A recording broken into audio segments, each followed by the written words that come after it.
Welcome, hustlers, to Level Up 2020. Hope you guys had a great Thanksgiving and welcome to the beginning of December. My name is Laki Siap. I am one of the program managers for Ace Next Level Up 2020, and I'm excited to be here today. For those of you guys just joining us, this is Level Up 2020, a collaboration between the National Asian Chamber of Commerce, Gold House, and Asian Hustle Network. It's a new program designed to bring 400 Asian American entrepreneurs together to explore topics in entrepreneurship, leadership, and provide resources during the pandemic. This is a free 6-month program sponsored by the CARES Act to help entrepreneurs deal with the effects of COVID-19 and start a new business. This program features exclusive webinars and networking events facilitated by accomplished entrepreneurs and leaders. You guys are in the Hustlers track. So this class is meant for entrepreneurs with revenues up to $1 million.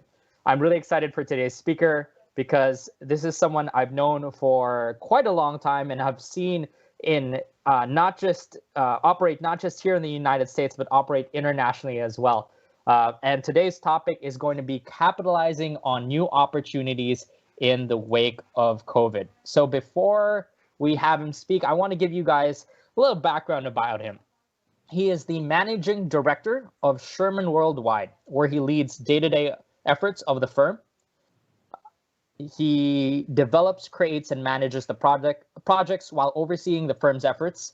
And his firm, Sherman Worldwide, provides clients with advisory and professional services in the areas of international affairs, technology, trade, and security. As an entrepreneur, he is focused on raising foreign investments for American projects, which means creating U.S. jobs, focusing on real estate development in the hotel, retail, and residential industries, as well as casinos.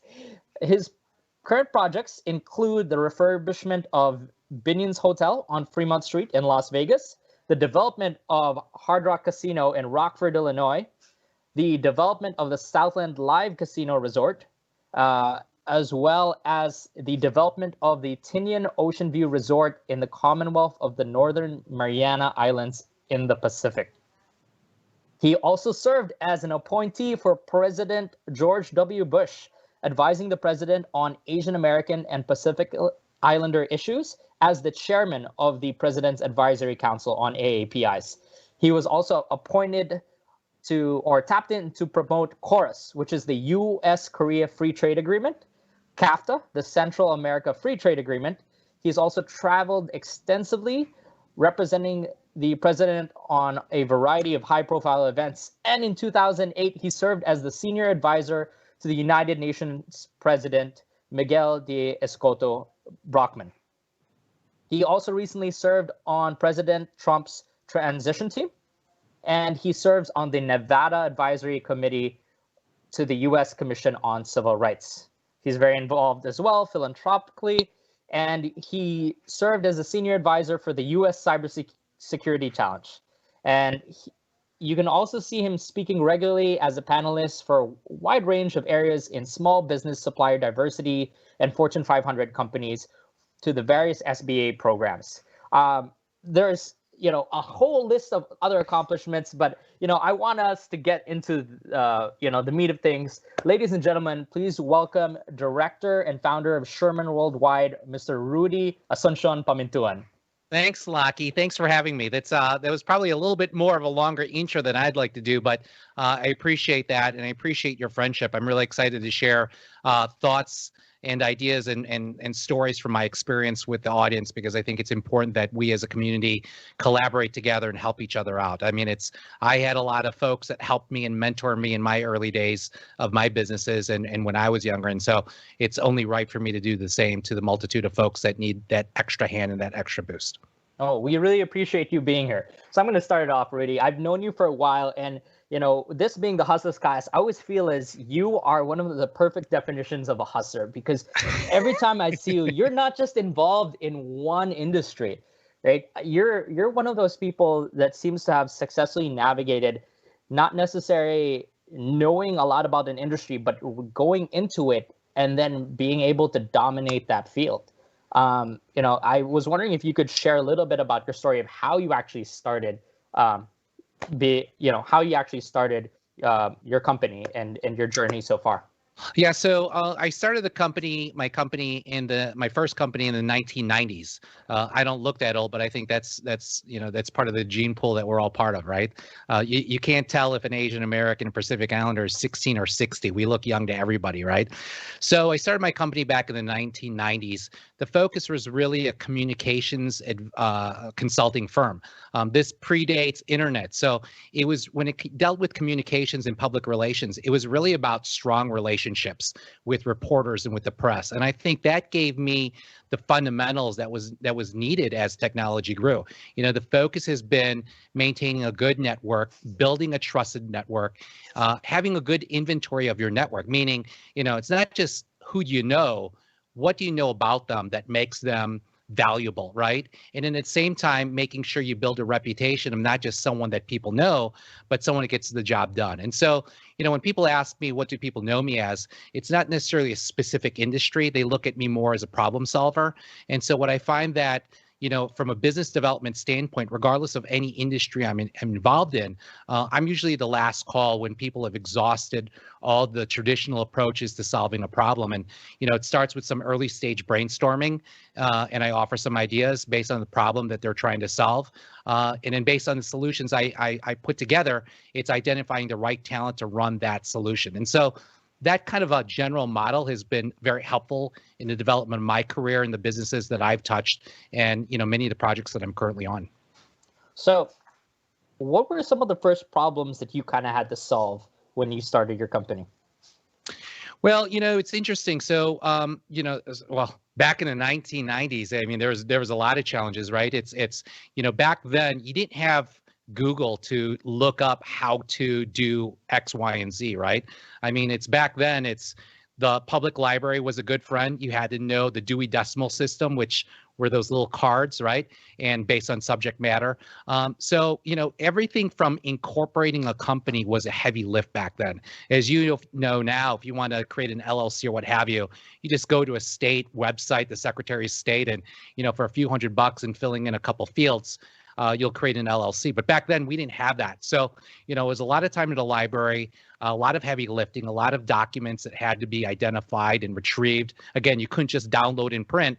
You actually would have to go to the Secretary of State's office and wait in line and ask for the right documents. And, they weren't necessarily hospitable then as they are now, but it was a lengthy process. So the early stage development of a business back then was the hardest lift. Whereas I think now, it's almost too easy to start a business. The challenge nowadays is how do you create a successful business? Yeah, I agree completely. So what is it that, helped you create that successful business when you say you were able to solve problems? Can you give me more examples of your first couple clients, or how you were able to just start even getting your first clients? Yeah, well, again, a lot of it was based on my relationships, right? And back then, when you dealt with communications and public relations, it was really based on the relationships you had with the reporters. Nowadays, with social media, you can actually be in PR and communications and have no relationships as long as you're a great writer and you have the technological capabilities to reach a wide audience. But back then, when we didn't have that, it was really based on the relationships. And so, when I would find a good story, or I would find an organization doing great things, or an individual doing some wonderful things within a community, I always said, why aren't you getting more attention, or why isn't your story being told? And so, they would share their challenges in trying to get their story out there. And, what I found back then, which is still true today, is that sometimes the solutions aren't some secret sauce. It's really finding the gatekeepers, or finding people with the right relationships that believe in you and your story and what you're trying to accomplish, and just connecting the two and communicating effectively. So, the challenges back then, very much like the challenges now, the process is a little bit different, but the challenges then was people trying to put out a good story. And sometimes putting out a good story wasn't necessarily the solution, but putting out the story helped identify the right solution, right? When you hear about a veteran, for instance, that has some challenges in acquiring a home, putting that story out there in an effective manner actually is a great calling card to find people that have the capabilities and a desire to help. And so telling stories is really important and developing good relationships. And I think something that I've always leaned on in my own personal experience is the relationships that I have and my ability to tell stories. Nice. If you don't mind me asking, what were some of the first challenges that you encountered when you started your business? Well, I mean, it's again, we're going back to the 90s, and you know, when you look at communications, I mean, right off the bat, as we all know, our community, right? You don't really see back in the 90s, you really don't see many Asian American and Pacific Islanders in the field of communications. If you look at the news back then, there really wasn't. I mean, Sachi Kodo, you know Sachi, good friend of mine now. I mean, I remember I was a college student when I watched CNN just start. And Sachi Kodo was the first Asian American that was in international news. And so, you know, before that, there was no one that was Asian American. So one of the challenges was being an Asian American that was looked at as someone that could actually get the job done. But once we were able to get the job done, you know, that changed the dynamics. But again, being the first one within the community, engaging a market in an industry where people aren't used to anyone with an Asian face, that was a little bit of a challenge in that regard. Also being young, that's also a challenge, right? To be young and to start your own business, especially back then, that was very rare. You know, that in itself is a challenge because back then, when you were young and you were starting a business, they didn't really look at you as a business owner. They looked at you as someone that couldn't get a job. And this was a way of, you know, buying time until you found a job. But, you know, I was pretty committed. I was focused on my business, and it was really about building the business name. You know, the other issue too, it's you want to build your business not on you as your own. As someone back then that started a focus in professional services, specifically communications, you know, even though I functioned as a one-person show at the start, you didn't really want to market yourself as a one-person show, right? So you really had to take on and build a team quickly because it was really about scaling up. If you only offered one service as a one-person shop, sooner or later, those that did the other areas of the scope of work would box you out. So it's always important. And back then, as it is today, it's really about creating a team. And if you move into opportunities with a team, you protect yourself from competition, but at the same time, it gives you the time and the opportunity to blossom and showcase your true capabilities. And if you merit and you succeed, you know, you'll find a client for life. So how were you able to create that team to be able to scale up your business? Well, it wasn't easy, right? I think most entrepreneurs, and again, I think that this hustler category is great because I think everyone in this category is facing it, right? It's about scaling up. And when you scale up, that's when you not need to start. It becomes an HR game. You've got to find the right people and the right talent because, you know, sometimes when it comes to entrepreneurs, I think one of the challenge many have is they micromanage, right? Naturally, no one can build the business the way they built it because it was their life, right? It wasn't a Monday through Friday, 9-to-5 job. It was a lifestyle. And so I think the challenge that many entrepreneurs at this level have is they're looking to hire people with those same attributes. They won't because people with those same attributes that are good, they're out there doing their own business. So it's going to require a lot of patience. It's going to take a little bit of gambling, right? Because it's investing time in people you're hoping you're able to retain. It's a lot of trust because you're trusting them with your inside, you know, the engineering of your business model and the relationships that you share and the interfacing with your customers and clients. There's a level of trust. And for entrepreneurs that are at a certain point, it's hard to think that they may pass a little bit of that responsibility over. But if you want to succeed, you really have no choice because it's really about scaling up. In the current environment that we have, you know, I tell all our clients and with the business models I'm involved in, right now is the best time to actually invest in good talent. You know, before the pandemic, when the economy was really rocking, identifying good people that were committed was virtually expensive, right? And so now with the pandemic, it's a great buyer's market of talent. So right now, I tell people, you know, the toughest thing, like when I started, was finding good talent. Same thing today, but the current environment allows the opportunity, and entrepreneurs should take advantage of the current market to take a gamble, be a little patient, and invest in some talent to bring in to help increase bandwidth in their business models. Oh, I want to talk a little bit about that. How do you find your talent? Because you're, like I mentioned, you're in every, in real estate development, casino development, you're in government contracting, in cybersecurity, in so many different industries. How do you find your talent? That's a great question. I mean, it's because you don't really want to solicit, right? You don't want to find an opportunity and then say, let's go find partners, because the problem with that, it's like getting married too fast. If you don't find the right people and work to the point, you've got to create these relationships first before the opportunities happen. I tell people you need to be opportunity ready. Don't have an opportunity come to you and then figure out who your partners are. You have to have your partners ready to go. Right. And I think that's the trick. Right. So don't necessarily look for opportunities and figure out how to build a team around the opportunity. Find people you truly enjoy working with that have the right skill sets, and so the question is, where do I find my talent? I spend a lot of time doing a lot of community work. I'm involved obviously in politics.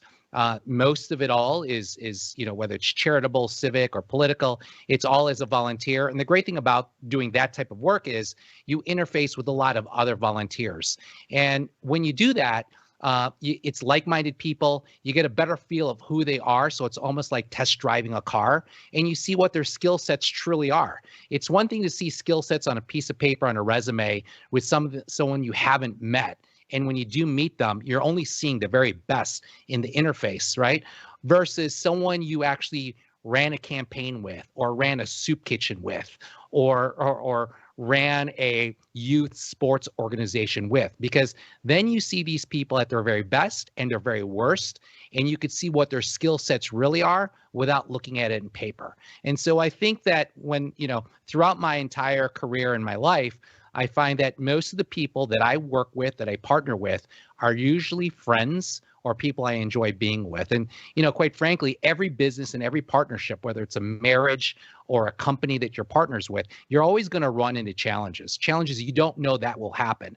And when that happens, you want to make sure you like the people first, because if you like the people, you respect the people, doesn't matter what the challenges that are going to happen, as long as you like and trust the people and there's good communications, you'll resolve any problem. And especially in business, if there are challenges and you like the people and you love the people and you can work with them, you'll come out of challenges at a greater height than when you initially were in those challenges. Oh, so I'm going to dig a little deeper. Do you mind sharing let's bring it on. Do you mind sharing some of those challenges that you experienced in your business? Well, I mean, I'll give you a classic example. So a bulk of what we do is we are government contractors, and we do a lot of military and government contracting. And, it's not as crazy sophisticated as people think. It's really about, are you able to serve the scope of work with the right team, with the skill sets, and then it becomes a financial ballgame, right? Because you have to make payroll. Sometimes the client doesn't pay, for quite a while, and so you're going to have to be able to ride that. Well, a lot of people don't think about small businesses when there's a government shutdown. When there's a federal government shutdown, we still, those that are small businesses that still have contracts, we have employees that are salaried employees. We still have to provide their salary. We still have to provide their healthcare. We still have to pay, personal time and sick time and vacation time and all that. Meanwhile, federal government could be closed, and there's no billable hours with that. And so, you get into financial situations where there's challenges. And, when you have partners in the business, as you may have to have a capital call, or everyone has to dig into their pockets, or tough decisions have to be made. And so in those particular instances, could you imagine if it was two stranger companies that got together on a government contract, never having meeting each other, and then have a government shutdown 1 month later, and then having to have these open discussions with people you've only known for 30 days since the contract started? It takes pre-existing friendships and good relationships to address those issues. And so, where there were vulnerabilities and challenges in trying to make payroll in certain times when we needed to do that, we would go to our extended network and there'd be a general understanding that we're all good for it, right? And so, whereas traditional partnerships might not last or weather through challenges, whether it's a government shutdown and their government contractors, it could be a restaurant in a pandemic, where there are unseen challenges that pop up, having those relationships pre-existing are very important and critical to address the challenges that they face. And you bring up a really good point, because I think these days it's us as Asian Americans, sometimes we rely on a lot of like hard work, thinking it's going to get us there, but it's also a matter of the relationship building, right? I always see you traveling a lot and in these different meetings, and you every photo I see you in, you're usually the only Asian American there, right? Yeah. It's not by design. I mean, quite frankly, I'd be more than welcome to, if anyone wants to join me, they're more than welcome to join me, Lockie. You can always, as you know. In fact, Lockie, the last time I was in the Philippines, you were actually there too. So we were there. So I think there's one picture where there were quite a few of us. Yeah. So us and some of actually the national ACE people as well. Yes. For a trade mission. And so when it comes to being like the only Asian American, right? You mentioned it wasn't necessary by design, but what do you think it is? What are like some of the traits you think other Asian Americans need to have to be able to be in the room where it happens, or so they say? Yeah, well, I think that's a common question that's been asked for generations, right, within the United States, in terms of how can we get more Asian Americans in the corporate boardroom? How can we get more executives, right? How do we have Asian American Pacific Islander entrepreneurs do better, right? And and there's always been kind of a blanket answer of, oh, you've got to be, you have to get out there, you've got to network, you've got to, well, quite frankly, even outside of Asian American Pacific Islander communities, there's African Americans, there's Latinos, there's Caucasians, there's a lot of people that aren't gregarious, outgoing, highly networked individuals, right? So that blanket answer doesn't necessarily apply to everybody, right? What I will offer though is, and I certainly am not the type of person to work a room. I mean, it's I think as I've gotten older, I tend to be the guy sitting in the corner, just kind of observing and sharing stories. But I think the one thing is we have to have a different mental approach. Again, I spend a lot of my time volunteering for, political, charitable, civic type of things. And when I do that, I'm also putting myself out there and showcasing my talent. So it's not necessarily meeting people from the sense of just purely meeting people. I think it's getting out there and having the ability to showcase what my talents and skill sets are, and then letting my work speak for itself. I think also too, Asian Pacific Islander business folks generally have the belief that it's not worth meeting unless there's an opportunity sitting there to go after, or it's not worth meeting unless I have a past performance that equates to that opportunity. Most of my opportunities that I've developed really weren't as simple as, here's a solicitation, here's a proposal, we make the most sense, let's do business. It's really been opportunities where there was no solicitation. In fact, many of my clients and partners in businesses may have not even known that there were opportunities. So it's what I call opportunity development, right? So getting out there, working a market, whether it's another country, whether it's within the city that you live in, it's understanding the framework of what's around you and identifying where there are challenges. And then in those challenges, there are opportunities that exist. So like the topic of this is COVID, the opportunities in the wake of COVID. Every time there are challenges or changes, a lot of us can sit there and cry about it, but entrepreneurs will find these as opportunities and take advantage of it and find where the changes or the breakdowns are and find solutions that make a difference. And that's the opportunities that exist. So what are some of the opportunities you've been able to, run on or capitalize on? Yeah, I mean, so that's the big question, right? Everyone thought this whole pandemic thing would be a couple months. It ended up being close to a year. People thought it would finish off after elections. It obviously hasn't. In some states, it's actually gotten worse in terms of shutdowns. And now, you hear the media talking about nothing will get back to normal until April. But then there's that saying that we all hear, the new normal is not going to be the normal, or the normal will be a new normal, right? Well, I tell people that there are a lot of trends and opportunities that are currently at play that were at play before the pandemic. And what the pandemic did was actually accelerate the trends. So like, for instance, there was always this big trend of schools going into distance learning, right? And there were parents that wanted to homeschool their children. Well, a lot of the challenges with that was to make that change happen, it wasn't convenient and easy, right? Well, now guess what? We have a pandemic that happened, and now kids were forced into distance learning. Parents were forced into remote distance learning. And so now we're creating an environment where the trend was going to distance learning. It was now rammed down families' throats throughout America and around the world. And now what's going to happen is post-pandemic, there's going to be a large market of families and parents that they didn't like it at first, but they realized it wasn't that bad. And now there's going to be an easy shift. And so I even know at the university level, people are saying there's a whole generation of high school students and elementary students that are now comfortable with distance learning and will now demand it, but the supply isn't there. So that's a classic example. Workplace distance learning is another example, right? Companies typically looked at distance workplace as something to move towards because of the fixed cost of real estate. Who wants to spend money on an office? Who wants to spend money on all that? And then productivity. You've got a coffee machine, for a couple of hours, everyone's around the coffee machine. So it's a productivity and it's a cost issue. So a lot of businesses were interested in, distance working, right? But no one really knew how to do it. Well, guess what? The pandemic forced businesses to go into distance working. And so many businesses had to invest, how do you use, the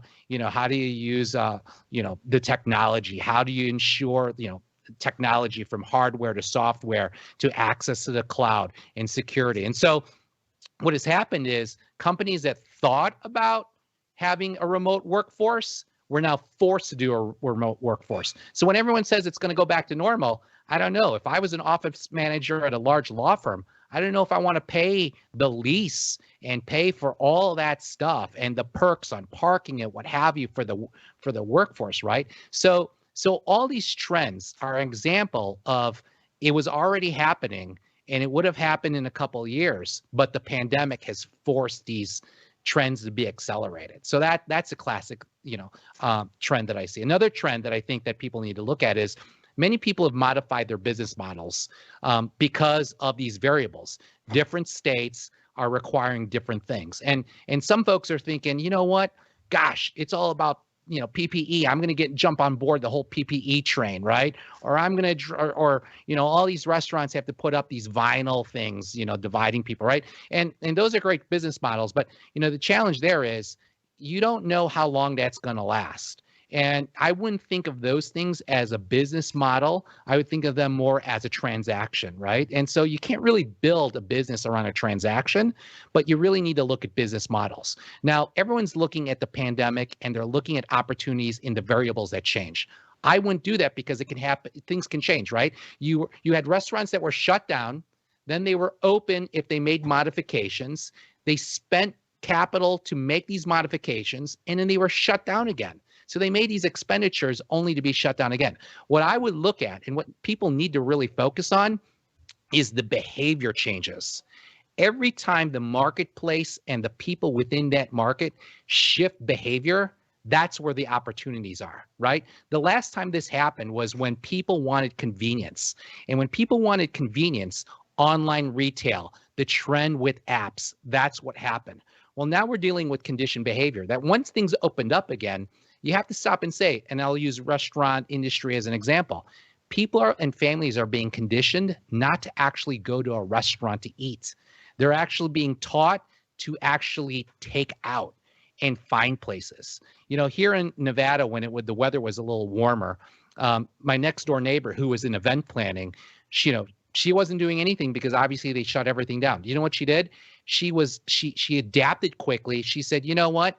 I'm an event planner. Who's to say I can't do events at local parks? And because restaurants are closed, who's to say I can't cater food from restaurants and actually do it at parks? And so she started this whole company focused on families and couples that wanted to have picnics with the food choices based on carryout. And so what she would do is buy, procure whatever they wanted from the menu and would meet them at the park with blankets and baskets and everything set up. And then when people were done having their dates or the families were done having their eating, she would kind of be a busboy and they could just leave and she would just pick up all the stuff. Ingenious. She told me that in one summer she generated more revenue than her special events business in the last couple of years. In one summer, she outdid herself. And this is during the pandemic. So my point is, look at the change of behavior and look to build business models around that. And so those are a couple trends that I see that are great opportunities to kind of jump on and adjust people's business models. And that's a good, man, I never thought about doing something like that, but that's totally possible, right? Working with the restaurants, getting all that food, so securing a venue. Wow. Yeah. That's well, and again, it goes back to, I think people are saying, oh, well, what's the government going to do? And how do I have to change my business model to meet that changing variable?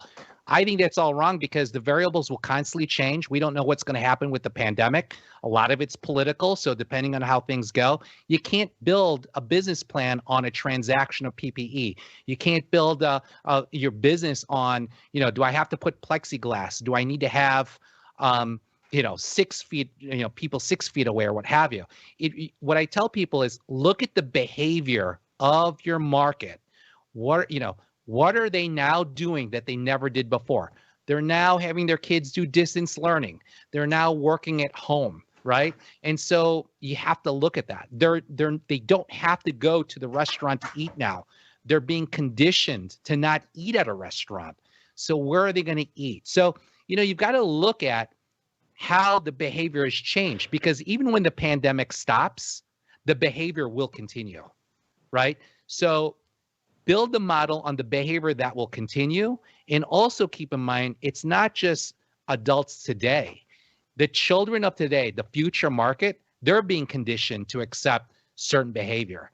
And so start looking at your business model and start reformulating and re-engineering in a way that will accommodate the behavior of the future, because that's where the future growth is. So we actually, when you're talking, we have a question that actually coincides with this. One of the questions was, when all these things change, how do you know if you're too late or when you're too late?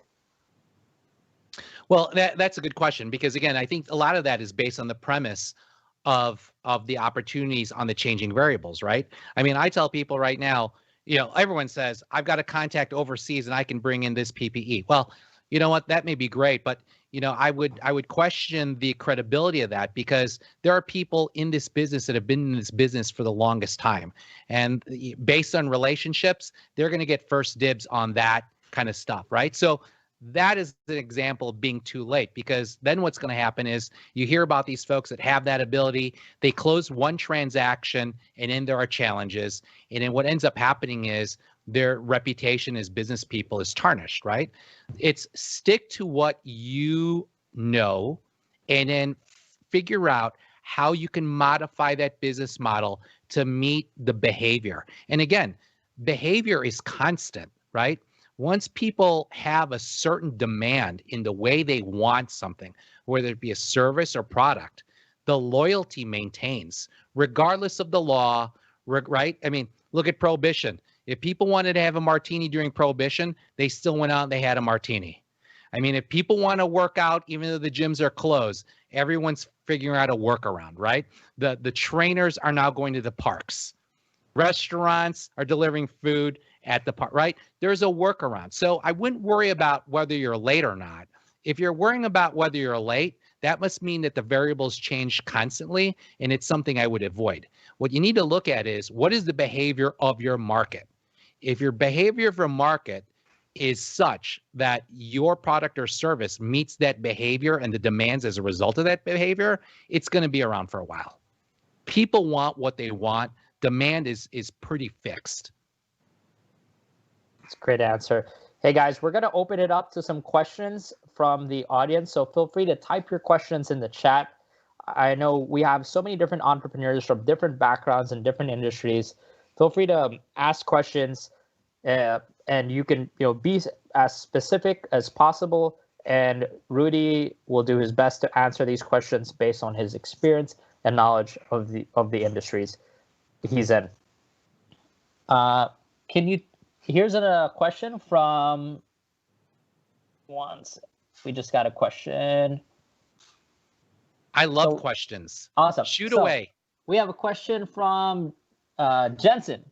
Can you talk about the top 3 mistakes you made when you were new to your industry? Good questions. I'll tell you, cost containment is a big deal, right? So knowing really what your costs are.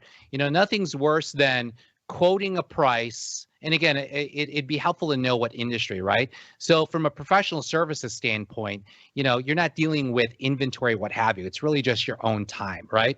And so a lot of people price their time out based on how busy they are.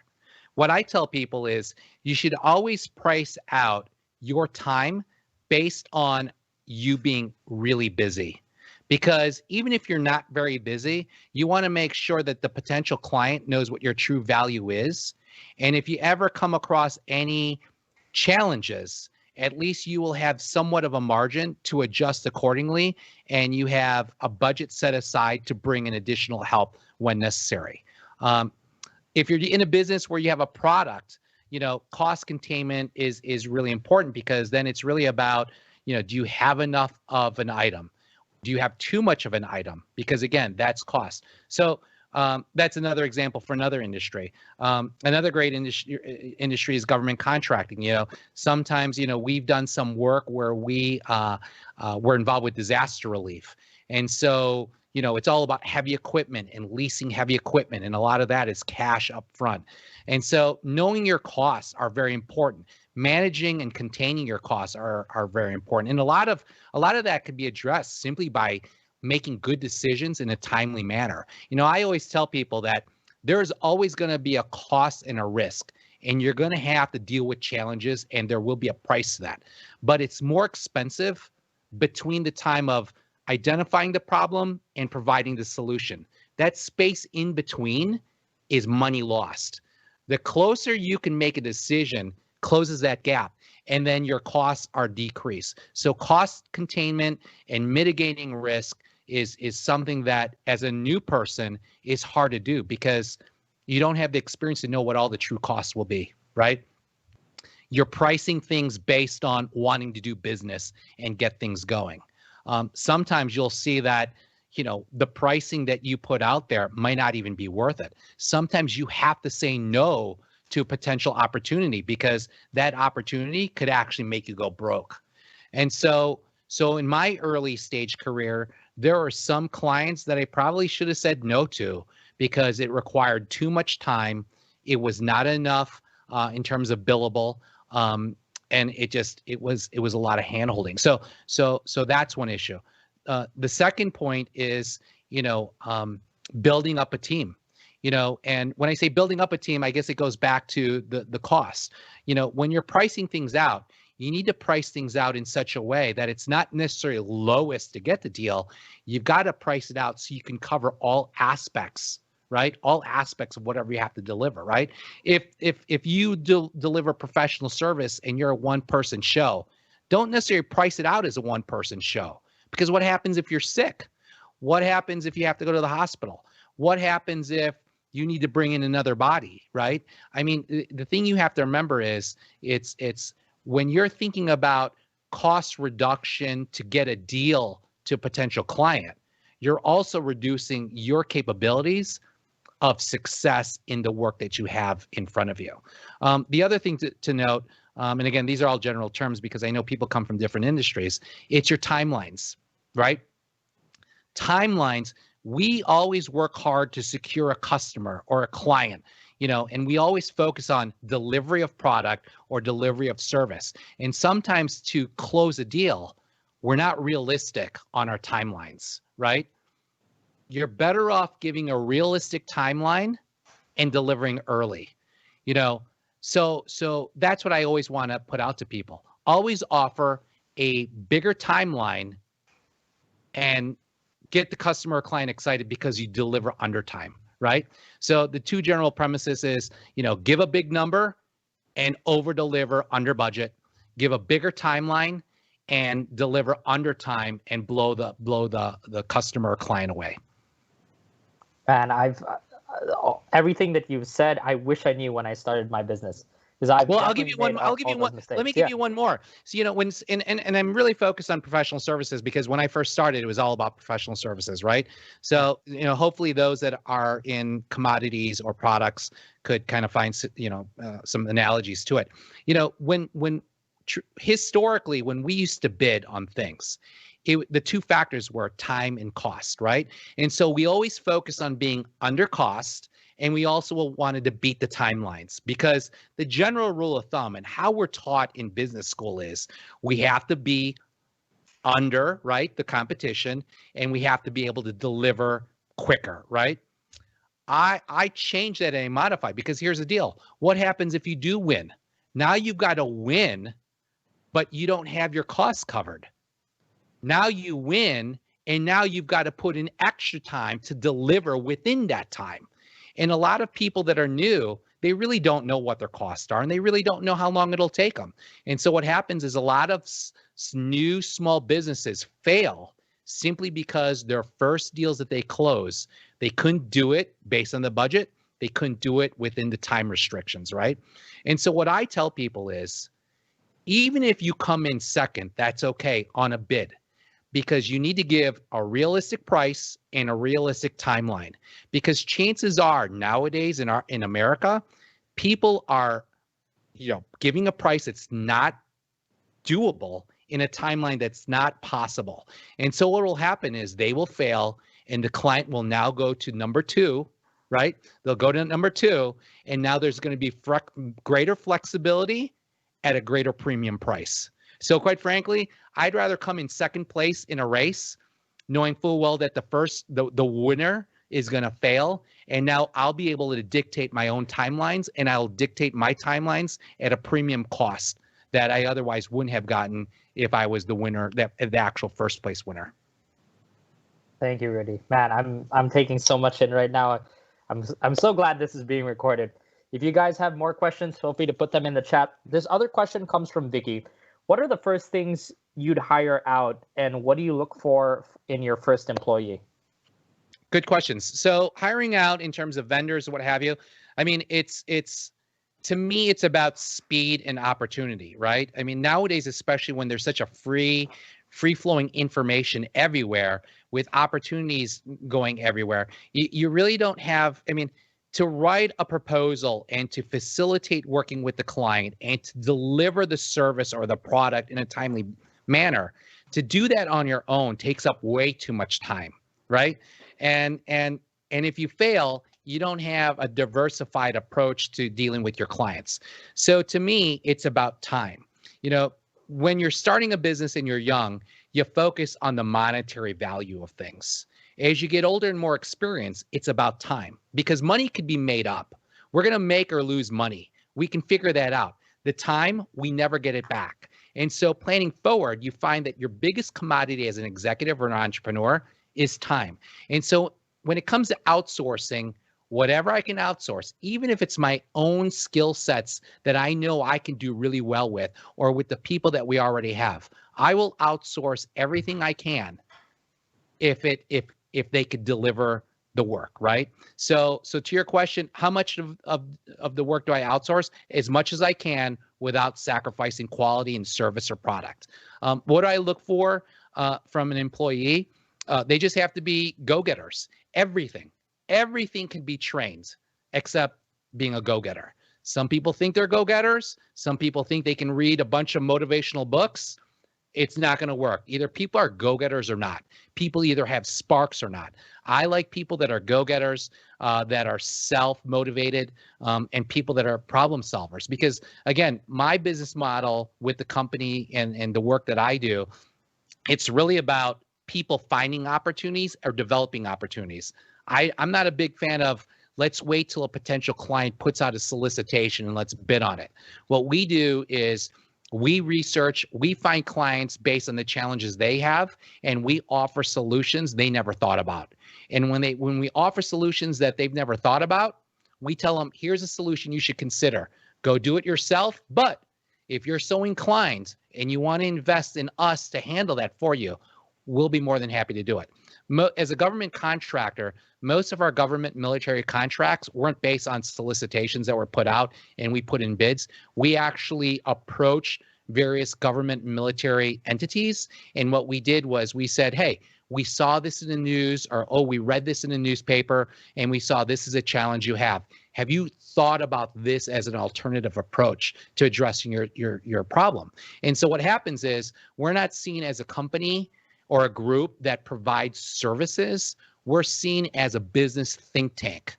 And what we do is we identify opportunities or solutions to existing individuals or entities that may not realize a solution to their challenge or an opportunity that's right in front of them. Man, you segued great into what I wanted to talk about, because I remember hearing you tell me about how you would sometimes open up a newspaper and look at what problems there were, and you kind of get some of your clients there when you started out. Can you talk to me a little bit more about that process? Like how? That's a great question. So, again, it's the challenge with the typical way of business. And again, this is really about professional services and government military contracting. It's everyone sits and waits for a solicitation to come out. And then when the solicitation comes out, then they bid. The problem with that is, what if a solicitation never comes out?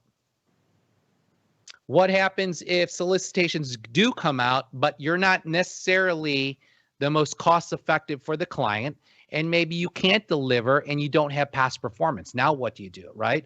And so when we started, when I started my first couple companies, that was the dilemma that we faced. And that's why we said we need to be a little bit more forward thinking in our approach, right?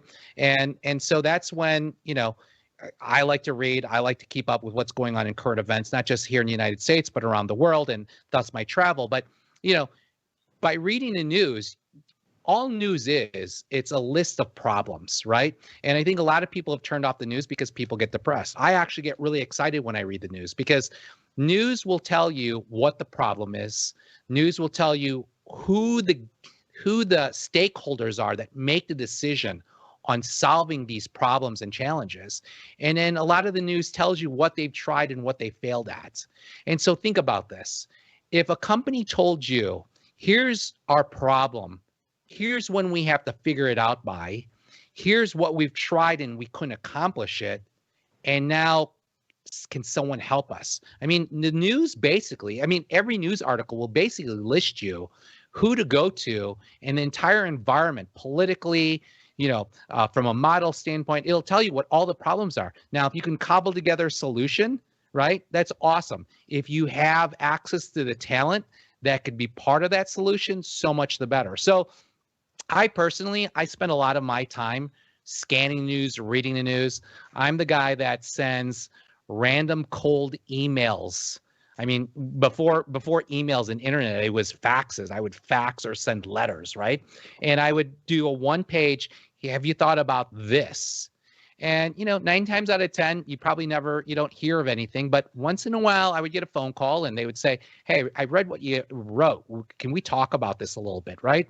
And it starts with a little brainstorming. And again, even if I get to that level of brainstorming, sometimes there's no business development in that. But once in a while, we'll get folks that say, you know what, why don't we run with it? What do you need to make that happen? And the next thing you know, we create a budget and then we get contracted out. So, I tell people that, and especially now, I think people are dealing with a mental health crisis of opportunity, right? People are boxed in their homes and you don't know, they want to get out there and they want to make things happen. You know what? Pay attention to what's going on in the news. Pay attention to what's going on in social media. Don't emotionally respond because of where you stand politically or the frustration of being in isolation, but look at these challenges and see what you can offer or what your friends could offer to address these challenges, right? When there are challenges, there is opportunity. And that's what we have to change our mindset in. When there's a challenge, I want everyone to think opportunity. What's the opportunity? And how can I build value within myself in a solution? And that's how you do it.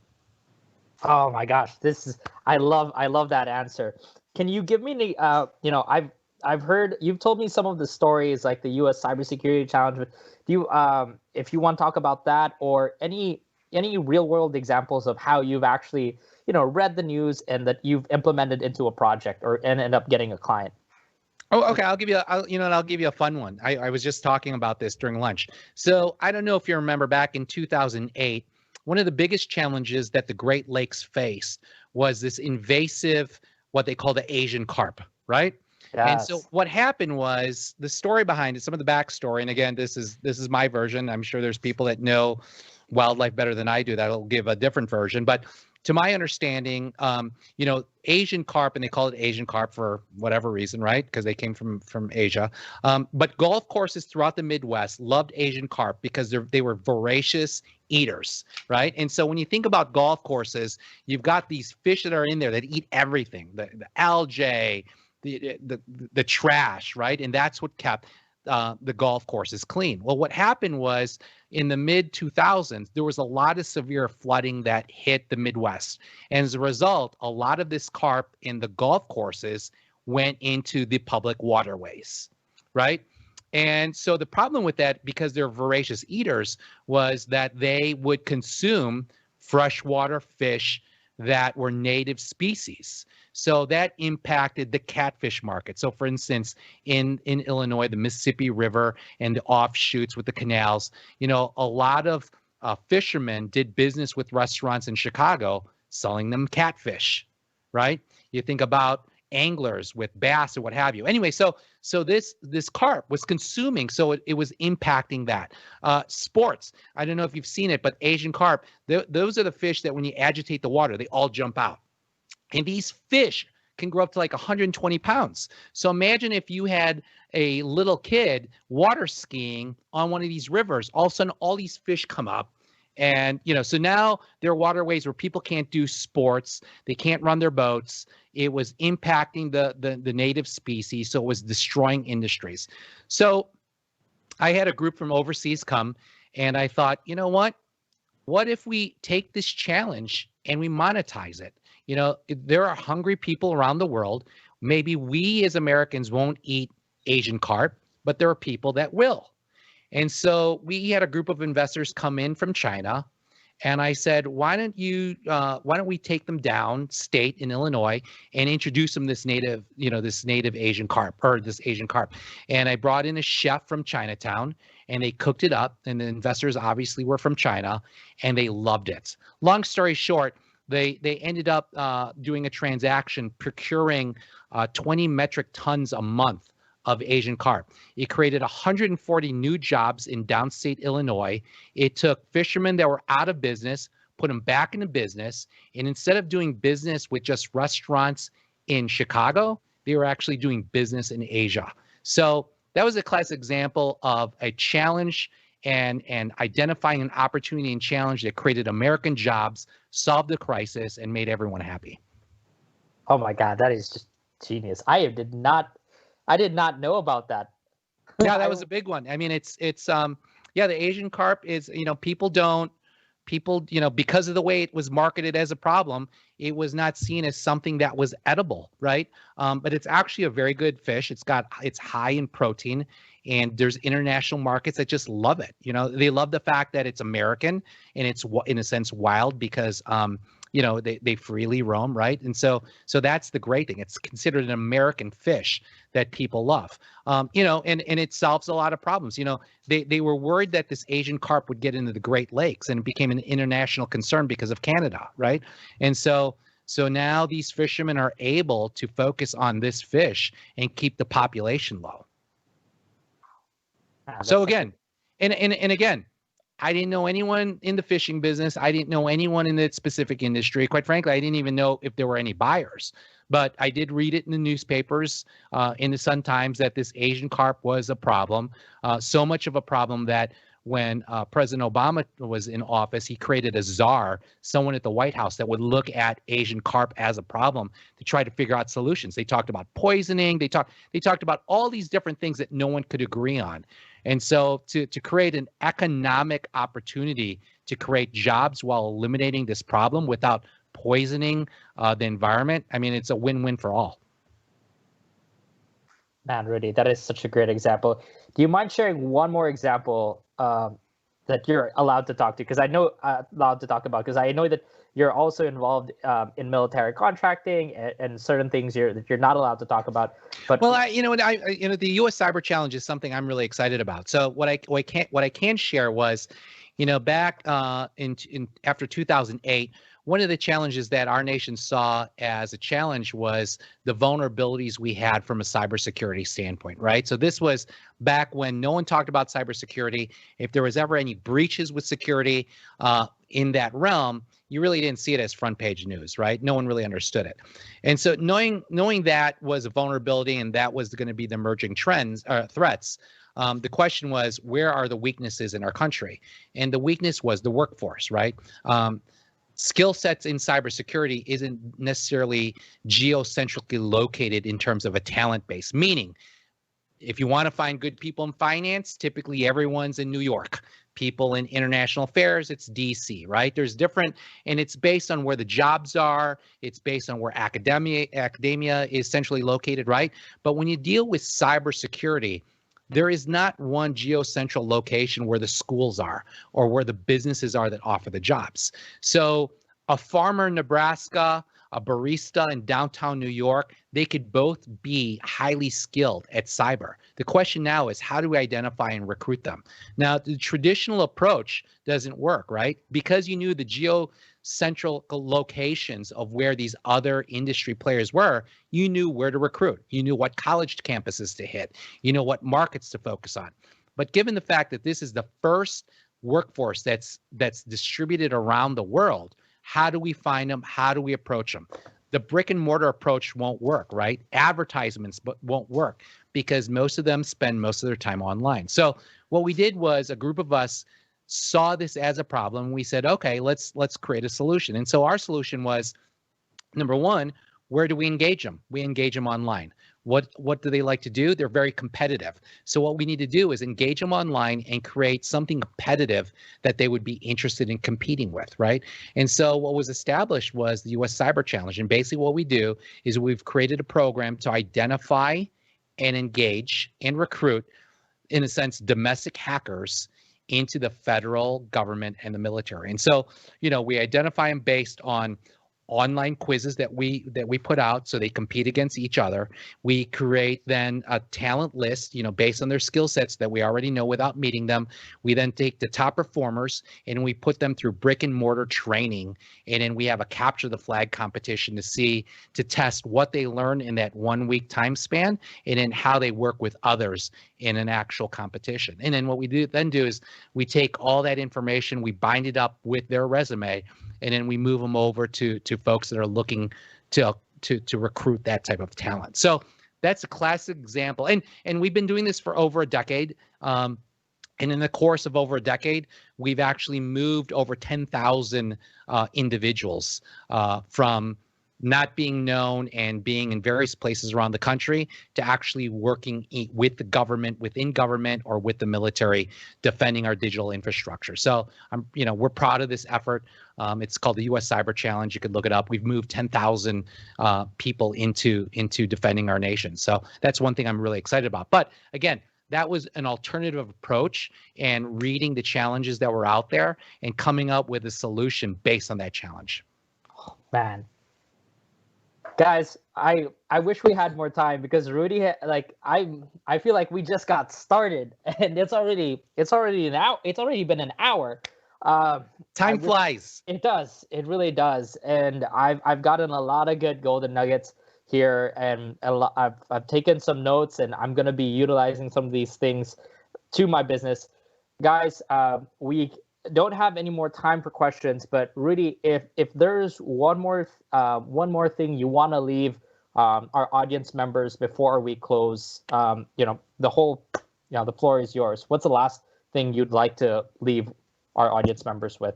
I think if I can give one piece of pointed advice, it wouldn't necessarily be tactical. It would be generally saying, you hear about the importance of networking.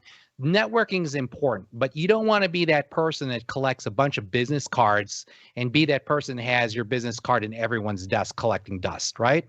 What you want to do is you want to showcase your talent. I encourage everyone to go out, volunteer politically, within civic, charitable, philanthropic, whatever your interest may be, volunteer your time, because that's an opportunity to have people see your capabilities. In addition to that, strengthen your network. And when I say strengthen your network, again, it's not about accumulation and frequency. It's about building stronger relations so they get to know who you are, the character you have, the dreams you have, because it serves for a couple reasons. One, it's inspiration. It's a sounding board, right, that supports your dreams and ideas. It's also a source of assistance when you come across challenges. So build those networks with trust, strengthen those friendships so that there's a mutual inspiration and support that's there. Awesome. Well, thank you very much, Rudy. There you have it, guys.